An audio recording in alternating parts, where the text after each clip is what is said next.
Fusakum, Allah mengetahui bahwa kamu mengkhianati diri kamu.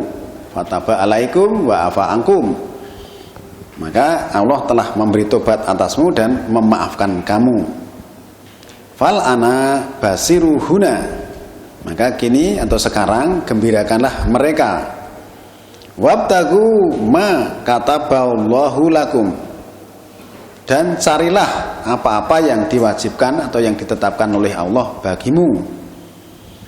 Wa kulu wasrobu, dan makan minumlah hatta yatabayana lakumul khaitul abyadu minal khaitil aswadi minal fajr. Makan dan minumlah hingga terang bagi kamu benang putih atas benang hitam dari fajar. Tsumma atimu siyama ilal lail, kemudian sempurnakan puasamu sampai malam. Wala tubasiruhuna, dan jangan gembirakan mereka. Wa antum akifuna fil masajid, sedang kamu akifuna atau iktikaf di masjid-masjid. Tilka hududullah, itulah batas-batas hukum Allah. Fala taqrabuha, maka jangan mendekatinya. Kadzalika yubayyinullahu ayatihi linnasi la'alahum yattaqun.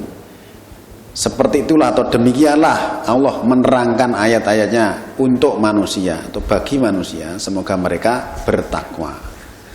Saudaraku sekalian, dari ayat ini merupakan kelanjutan dari ayat sebelumnya, yaitu surat kedua 184, 185, kemudian 187. Ini adalah menegaskan tentang puasa di malam harinya itu seperti ini gitu ya, bahwa dihalalkan bagi kamu pada malam puasa itu bercampur dengan istri-istri kamu. Mereka adalah pakaian bagi kamu dan kamu pakaian bagi mereka. Allah mengetahui bahwa kamu mengkhianati diri kalau itu dilakukan, tetapi Allah telah memberi tobat atasmu dan memaafkan karena kamu punya tugas. Itu maksudnya gitu. Maka sekarang gembirakan mereka dan carilah apa yang diwajibkan Allah kepadamu. Tentu saja ini juga menggunakan bahasa-bahasa halus yang perlu kita pikirkan. Apa yang diwajibkan Allah ketika orang itu rofas? Apa yang diwajibkan Allah ketika orang itu berkeluarga, kan misalnya begitu. Tetapi karena siang harinya puasa, maka tentu saja kamu tidak seperti kalau tidak puasa. Maka Allah sudah mengetahui semuanya itu, maka sudah diberi tobat dan dimaafkan. Saudaraku sekalian, memang dalam banyak hal Allah selalu menggunakan bahasa-bahasa ungkapan yang sangat lembut. Itu perlu kita pikirkan dengan hati yang jernih sehingga maknanya sangat dalam. Nah, di sini kalau ada istilah dihalalkan malam puasa rofas dengan istri kamu, kalau siangnya tentu saja haram. Kan sebenarnya kita melihat keterangannya kan gampang. Kalau malam halal tentu saja siangnya haram. Haram itu kalau dilakukan otomatis berdosa dan puasanya batal, kan mestinya begitu. Nah, kemudian di dalam ayat ini ada fal ana basiruhuna, pada malam hari tadi itu. Maka sekarang gembirakan mereka. Ini juga memberikan pelajaran kepada kita bahwa mestinya kalau pada siang hari seorang istri sudah ditinggal 1 hari penuh, terus malam harinya masih tinggal lagi di masjid sampai larut malam, kan kesedihan itu akan berkepanjangan. Maka gembirakan mereka, jangan kamu tinggal lagi, misalnya gitu. Kemudian di situ ada, di samping menggembirakan juga ada tugas-tugas yang diwajibkan oleh Allah. Kemudian makan dan minumlah hingga terang bagi kamu benang putih atas benang hitam waktu fajar. Ini kan sebenarnya banyak hal ya. Allah menggunakan istilah pakaian, itu juga bahasa ungkapan. Kemudian Allah juga menggunakan istilah mengkhianati diri, itu juga dengan bahasa-bahasa yang lembut.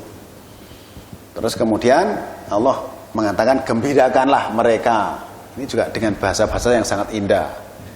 Kemudian di sini ada kata-kata makan minumlah hingga terang benang putih.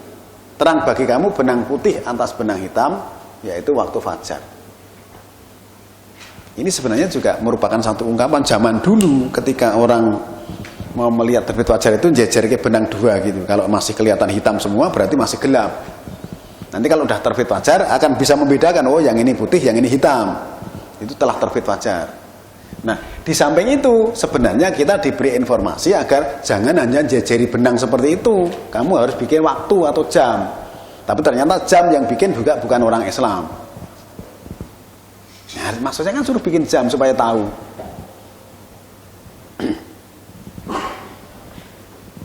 Nah, kemudian setelah terbit fajar, kemudian sempurnakan puasamu sampai malam.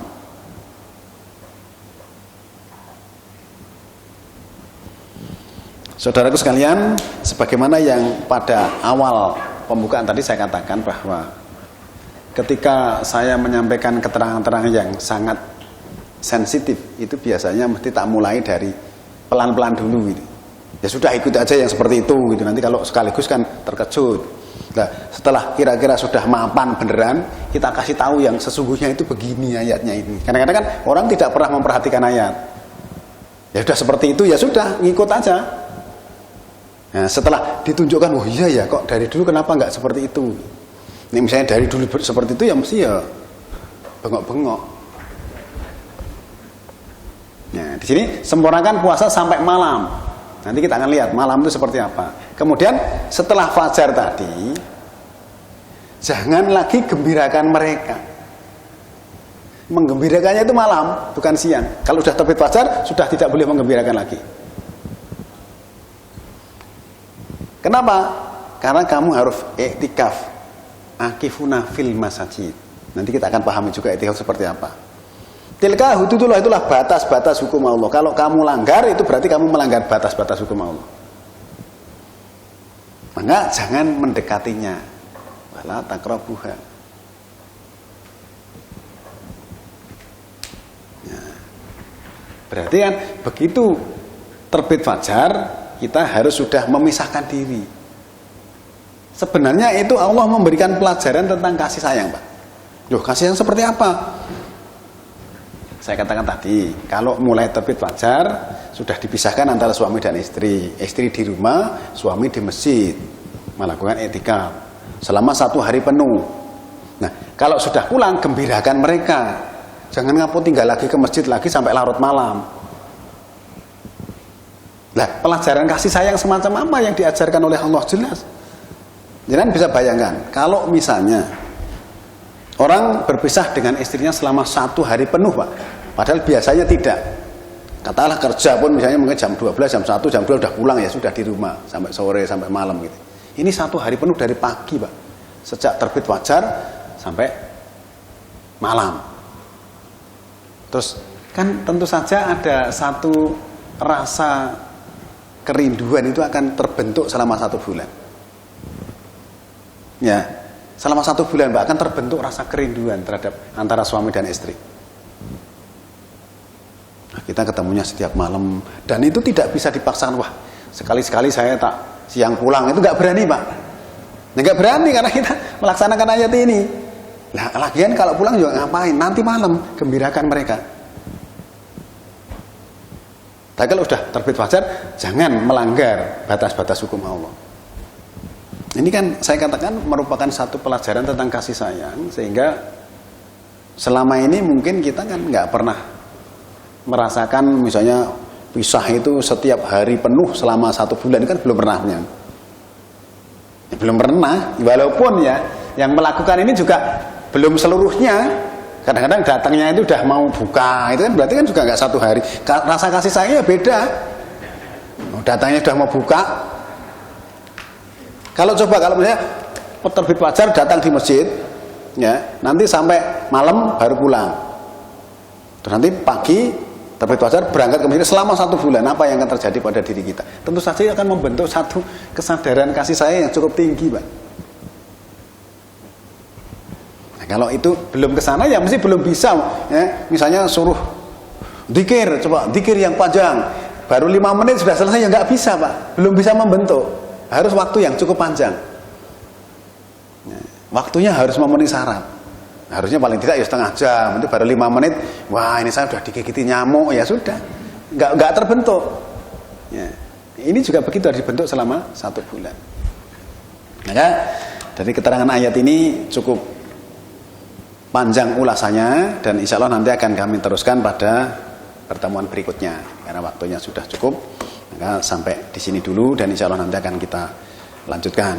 Demikianlah pertemuan pada kali ini dan marilah kita tutup dengan membaca hamdalah.